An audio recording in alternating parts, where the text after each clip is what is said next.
8 අnder 7 අnder මේකට 0.35කින් 0.50කින් ට්‍රේඩ් කරලා වැඩක් නැහැ. හරිද?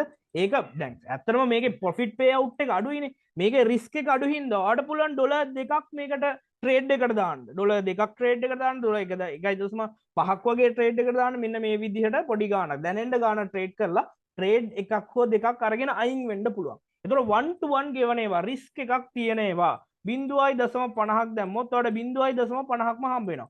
මේකෙන් ට්‍රේඩ් 4ක් ගත්තා කියන්නේ ඔයාට ඩොලර් දෙකක් ඔටෝමැටිකලි හොයාගන්න පුළුවන්. රිස්ක් එක මෙතන රිස්ක් එක තියෙනවා. හැබැයි රිස්ක් එක ඔයා නැති කරගන්නේ ඔයාගේ ස්ටේක් එක මැනේජ් කරපු හින්දා.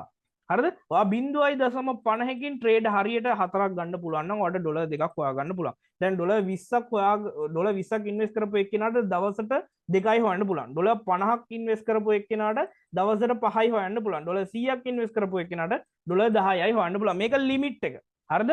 එතකොට ඔයාලා මුල් දවස්වල කෑෂ් ෆෝකස් කරන්න එපා.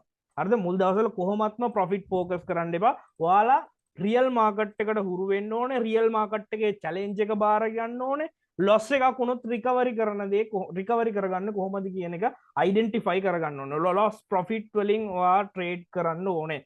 ලොස් එකක් බලන්න ඕනේ. ඒ ලොස් එක රිකවරි කරන්න ඕනේ. ඒකට තමයි ට්‍රේඩින් කියලා කියන්නේ. නිකන් හැම ට්‍රේඩ් එකක්ම දාන හැම එකක්ම වින් වෙන්නේ නැහැ. හරිද? දාන හැම එකක්ම ලොස් වෙන්නේ නැහැ. මෙතන වින් වෙනකොට ට්‍රේඩ් එකක් ගහගෙන යනකොට වින් වෙනකොට ඔයා කවුද? ට්‍රේඩ් එකක් ලොස් වුණොත් ඔයා කවුද? සාමාන්‍ය ට්‍රේඩ් එකක් ලොස් වුණ පළියට ගහගෙන යන්න එපා. මාටින් ගේල් කියන කන්සෙප්ට් එකට යන්න එපා. ලොස් එකක් රිකවරි කරන්න ලෝ රිස්ක් ට්‍රේඩින් මෙතඩ් එකක් යූස් කරන්න. හරිද? මම රෙකමන්ඩ් කරන එක තමයි higher lower කියන එක. higher lower කියන එක ඔයාට